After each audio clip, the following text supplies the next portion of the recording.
नमस्कार, खबर तो समझिए देख रहे हैं आप और मैं हूं आपके साथ सोनाली सिंह। तो चलिए बुलेटिन की शुरुआत करते हैं और सबसे पहले बात करते हैं प्रधानमंत्री नरेंद्र मोदी के कांग्रेस पर की अब तक के सबसे बड़े जुबानी हमले की। लोकसभा में कांग्रेस पर जोरदार हमला बोलते हुए प्रधानमंत्री ने कहा कि कांग्रेस ने मुंबई से बिहार के श्रमिक भाइयों को भगाया। उन्होंने कहा कि कोरोना की पहली लहर के दौरान कांग्रेस ने मुंबई में भीड़ जुटाई, रेलवे स्टेशन पर मजदूरों को फ्री में टिकट दिया और कहा कि जहां के हो वहां जाओ। इससे देश में अफरा तफरी फैली। ये सब उस वक्त हुआ जब सारे एक्सपर्ट कह रहे थे कि जो जहां है वो वहीं रहे। पीएम ने लोकसभा में राष्ट्रपति के अभिभाषण पर चर्चा का जवाब देते हुए ये बात कही।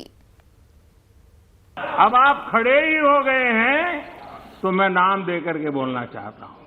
इस कोरोना काल में कांग्रेस ने तो हद कर दी। पहली लहर के दौरान देश जब पर्याप्त अवसर दिया था, लॉकडाउन का पालन कर रहा था, जब WHO दुनिया भर के लोगों को सलाह देता था, सारे हेल्थ एक्सपर्ट कह रहे थे कि जो जहां है वहीं पर रुके। सारी दुनिया में ये संदेश दिया जाता था, क्योंकि मनुष्य जहां जाएगा अगर वो कोरोना से संक्रमित है तो कोरोना सांस ले जाएगा। तब कांग्रेस के लोगों ने क्या किया, मुंबई के रेलवे स्टेशन पर खड़े रह करके मुंबई छोड़कर जाने के लिए प्रोत्साहित करने के लिए मुंबई में श्रमिकों को टिकट दिया गया, मुफ्त में टिकट दिया गया, लोगों को प्रेरित किया गया कि जाओ महाराष्ट्र में हमारे पर जो बोझ है वो जरा कम हो, और जाओ तुम उत्तर प्रदेश के हो, तुम बिहार के हो, जाओ वहां कोरोना फैलाओ। आपने ये बहुत बड़ा पाप किया। और चलिए अब इस खबर के मायने को समझने की कोशिश करते हैं। देखिए, लोकसभा में पीएम ने कोरोना काल में कांग्रेस की नीति पर सवाल खड़े किए। महाराष्ट्र से यूपी, बिहार के मजदूरों को वापस जाने को उकसाने को लेकर एक गंभीर आरोप लगाया गया है पीएम मोदी की ओर से। कोरोना की पहली लहर में श्रमिकों के साथ कांग्रेस ने पाप किया है। प्रधानमंत्री नरेंद्र मोदी की ओर से यह बयान दिया गया है। कांग्रेस महाराष्ट्र सरकार में गठबंधन की सहयोगी पार्टी है और महाराष्ट्र में बड़ी संख्या में यूपी और बिहार के मजदूर रहते हैं। और इसी मुद्दे को लेकर प्रधानमंत्री नरेंद्र मोदी ने लोकसभा में ये मुद्दा उठाया और कांग्रेस पर जमकर निशाना साधा। चलिए बढ़ते हैं अगली खबर की ओर। बिहार में एक बार फिर सत्तारूढ़ बीजेपी और जेडीयू आमने सामने है। इस बार सियासत की गर्माहट आई है संजय जायसवाल के उस सोशल मीडिया पोस्ट से, जिसमें उन्होंने नीतीश सरकार के कामकाज को सुधारने के साथ ही रोजगार को लेकर कुछ सुझाव दे डाली, जिस पर जेडीयू ने कड़े शब्दों में सहयोगी बीजेपी पर पलटवार किया तो विपक्ष भी तंज कसने में पीछे नहीं रहा। बिहार की राजनीति कभी शांत नहीं रहती। कुछ ऐसा ही हुआ है इस बार सत्तारूढ़ एनडीए की दो बड़ी सहयोगियों के बीच तकरार के चलते। दरअसल बीजेपी के प्रदेश अध्यक्ष संजय जायसवाल के एक पोस्ट ने सियासी गलियारे में बवाल मचा दिया है। अपने 5 पॉइंट के लंबे चौड़े पोस्ट में संजय जायसवाल ने बिहार सरकार को नसीहत दी है कि यदि बिहार में रोजगार पैदा करना है तो पहले उद्योग लगाने होंगे। उन्होंने अपनी नसीहत में लिखा है, बिहार सरकार पहले अपनी कमियों को दूर करे, सरकार औद्योगिकीकरण को बढ़ावा दे।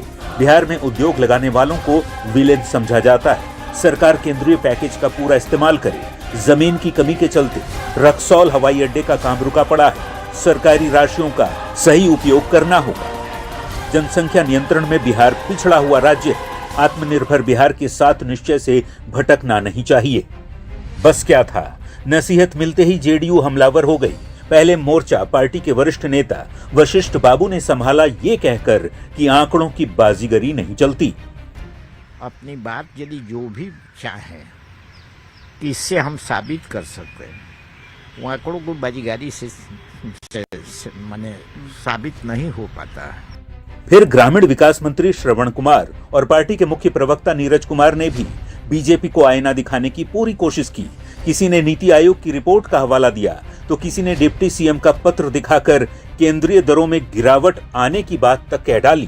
काम हम लोगों ने किया है बिहार में, और श्री नीतीश कुमार जी के शासन में जो काम हुआ है बिहार में, अनेक ऐसे काम हुए हैं जिसको भारत सरकार ने अडॉप्ट किया है। हम तो उनका खुद का आईना दिखा रहे हैं, और आईना में साफ तौर पर माननीय उप मुख्यमंत्री जो विधायक दल के नेता हैं, उन्होंने केंद्रीय वित्त मंत्री को कहा कि बिहार में लगातार 2018-19 के बाद निरंतर हरास होता रहा है केंद्रीय करों में हिस्सा के रूप में। कौन सच कौन गलत, यह महत्वपूर्ण विषय है। साथ ही साथ चंपारण मॉडल तो चलपटिया मॉडल है, वहां आपको नहीं दिखाई पड़ता है कि उद्योग के क्षेत्र में क्या विकास हुआ है।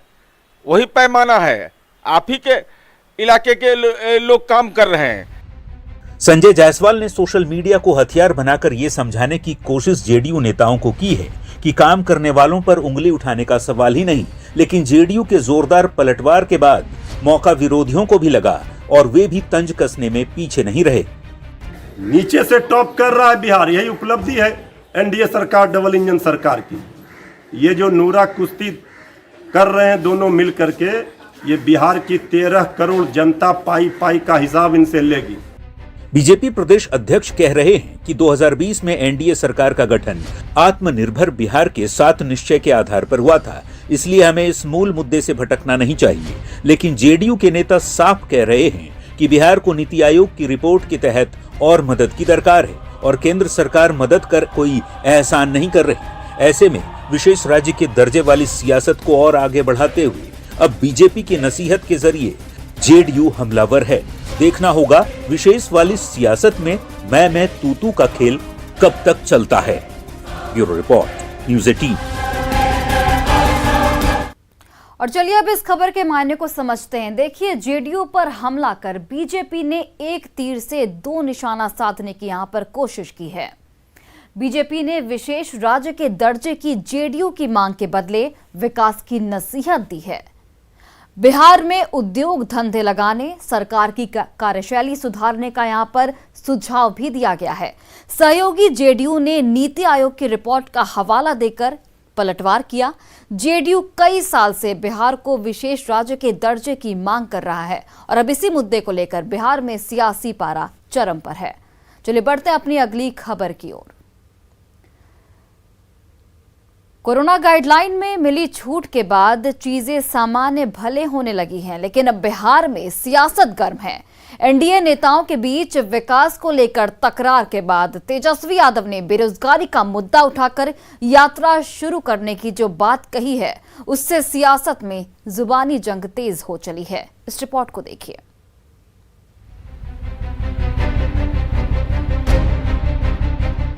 बिहार में कोरोना काल में लेकर की गई पाबंदियां खत्म होते ही सियासत की डगर तेज हो चली है। क्राइसिस मैनेजमेंट ग्रुप की बैठक के बाद कोरोना प्रोटोकॉल में छूट मिलते ही नेता प्रतिपक्ष तेजस्वी यादव ने बड़ा ऐलान कर दिया है। एक्शन में आए लालू के लाल तेजस्वी ने घोषणा कर दी है कि वे जल्द ही बिहार में बेरोजगारी रैली निकालने वाले हैं। राष्ट्रीय अधिवेशन के बाद जो है हम लोग सब जगह बैठ करके, क्योंकि हम लोगों को बेरोजगारी को लेकर के जो रैली जो है, वो लड़ाई जो है उसको हम लोगों को लड़ना है, करना है, तो उस पर हम लोग बात करेंगे। डेट क्या होगा, मतलब ये कि आरजेडी का अधिवेशन खत्म होने के बाद जिला स्तर पर कार्यक्रम तय किया जाएगा, और उसके बाद बिहार दौरे पर तेजस्वी युवाओं से संवाद करने के लिए निकल पड़ेंगे। लेकिन तेजस्वी की इस बेरोजगारी यात्रा को लेकर सियासत भी गर्म जरूर हो गई है। पूर्व मंत्री और जेडीयू के मुख्य प्रवक्ता नीरज कुमार ने तेजस्वी से पूछा है कि बेरोजगारों को रोजगार देने का आपका पुराना रिकॉर्ड कैसा है, किसी से छिपा नहीं। ऐसे में आप बताएं कि क्या है युवाओं को रोजगार देने का ब्लूप्रिंट। तो वहीं बीजेपी कोटे के मंत्री नितिन नवीन ने तंज कसते हुए कहा कि तेजस्वी खुद के रोजगार को लेकर चिंतित हैं, युवाओं की बेरोजगारी को लेकर नहीं। कि एक अति पिछड़ा समुदाय के व्यक्ति के नाम पर जो बस बनाया गया और जो एक बीपीएल परिवारधारी है उसके नाम पर आर्थिक जालसाजी की गई, तो कम से कम ऐसे दृष्टांत इस बार दिखाई नहीं पड़े। बेरोजगारी तो उनको अपनी दूर करनी है, तो उनकी बेरोजगारी तो बिहार की जनता अब दूर करने वाली नहीं है। कि जिस प्रकार से उनका ट्रैक रिकॉर्ड रहा है, तो बिहार की जनता अब उनका बेरोजगारी नहीं दूर कर पाएगी। जो उनकी इच्छा है, जो सपने देख के वो सोते हैं और जागते हैं कि मैं किस दिन बिहार का मुख्यमंत्री बनूं, वो सपना बिहार की जनता तो मुझे नहीं लगता कि अभी साकार करने वाली है। अब जब सवाल सत्ताधारी पार्टियों की ओर से पूछे जा रहे हैं, तो क्या है तेजस्वी यादव का रोजगार को लेकर ब्लूप्रिंट, जरा वो भी सुन लीजिए। जो रोड मैप और जो विजन हमने रखा पूरे चुनाव में डिटेल में आप लोगों के सामने रखा, नौकरी संवाद हमने किया, बिहार में अलग अलग दिन किसानों के लिए क्या करेंगे, आईटी के लिए क्या करेंगे, स्पोर्ट्स और हमारा जो ऐतिहासिक जो रहा है टूरिज्म को लेकर के, ये सारा विजन तो हमने बिहार की जनता के सामने रखा था। और जिस दिन अगर उनको समझ में नहीं आता है तो उस दिन हमसे आके समझ ले कि मेरा विजन क्या है। आरजेडी के नेता कहते हैं कि बिहार सरकार के अधीन करीब 10 लाख पद खाली पड़े हैं। ऐसे में तेजस्वी अपनी उसी नीति को धरातल पर लाने की कोशिशों में जुटे हैं। लेकिन पार्टी विधायकों के बयान और तेजस्वी यादव के रोजगार वाले सियासी लॉलीपॉप ने बिहार का सियासी पारा जरूर बढ़ा दिया है, इसमें कोई शक नहीं। न्यूज 18 के लिए पटना से रवि एस नारायण के साथ ब्यूरो रिपोर्ट। और चलिए अब इस खबर के मायने को समझने की कोशिश करते हैं। देखिए, तेजस्वी यादव ने एक बार फिर से रोजगार का मुद्दा उठाया है।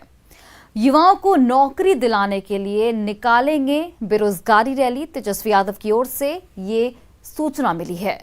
2020 के चुनाव में तेजस्वी ने बेरोजगारी को चुनावी मुद्दा बनाया था। एक बार फिर से रोजगार का मुद्दा उठाकर सियासत गरमा दी है।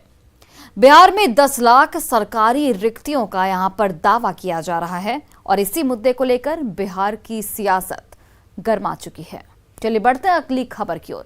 वैशाली में उत्पाद विभाग ने लगातार दूसरे दिन गंगा नदी के दियारा में शराब कारोबारियों के खिलाफ अभियान चलाया।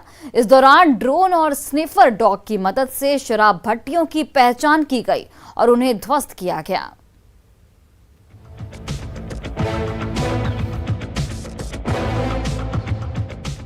आसमान में उड़ रहे ड्रोन का कैमरा शराब कारोबारियों की पोल खोल रहा है। नाव पर लदे नशे के ड्रम ले जा रहे गुर्गों की एक एक हरकतें दिखा रहा है और बिहार को नशे की धारा में डुबोने की साजिश की परत दर परत पोल खोल रहा है। उत्पाद महकमे का हाईटेक ड्रोन बिदुपुर से उड़ते हुए जब दियारा के करीब पहुंचा तो ड्रोन के कैमरे ने गंगा नदी किनारे चल रहे अवैध शराब भट्टों का पर्दाफाश कर दिया, जहां शराब माफिया के गुर्गे बेरोक टोक देसी शराब की नदी बहा रहे थे।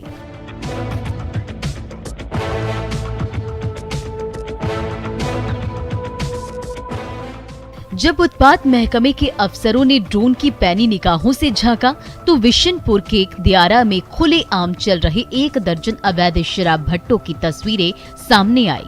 कहीं नावों से शराब से भरे ड्रम मंगाए जा रहे थे तो कहीं नशे की भट्टियों से देसी शराब उबल रही थी।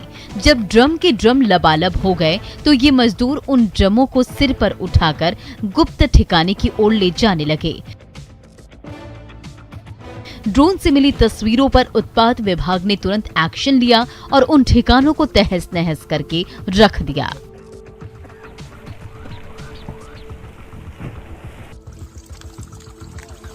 लग रहा है कि वो थाना यहीं पे बनवाना पड़ेगा। बिशनपुर में घनी आबादी से बेहद दूर गंगा नदी के किनारे कई महीनों से अवैध भट्टियां बेरोक टोक चल रही थी।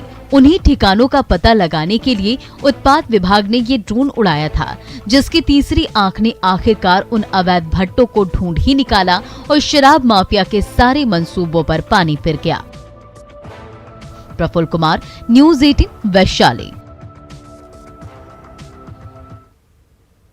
झारखंड सरकार की खुद शराब बेचने की तैयारी पर सत्तारूढ़ विधायकों में नाराजगी है। शिबू सोरेन के शराब मुक्त समाज के सपने को चकनाचूर होता देख जेएमएम के विधायक बगावत पर उतर आए हैं। लेकिन हेमंत सरकार शराब बेचने का पूरा मन बना चुकी है, जिसका अब आदिवासी समाज भी विरोध कर रहे हैं।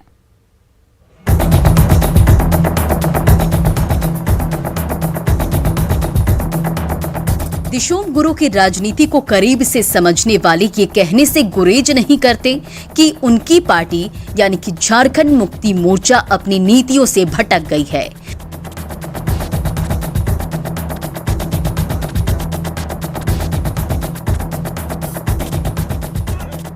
रांची में राज्य भर के 55 आदिवासी संगठनों की बैठक में शराब बेचने का मुद्दा जोर शोर से उठा। आदिवासी मूलवासी सामाजिक संगठन से जुड़े डॉक्टर कर्मा उरांव की दलील है कि शराब झारखंड के लिए अभिशाप है। बावजूद हेमंत सरकार झारखंड को लूटने के लिए शराब बेचने जा रही है। हेमंत सरकार क्या करेगा नहीं करेगा, उसको पैसा जमा करना है, सरकार का खजाना जमा करना है और सरकार के खजाना को लूटवाना है और लूटना है। और इसी संदर्भ में वो कर रहा है। शराब झारखंड के लिए अभिशाप है, उसको सुनिश्चित करना चाहिए कि कम पिए लोग।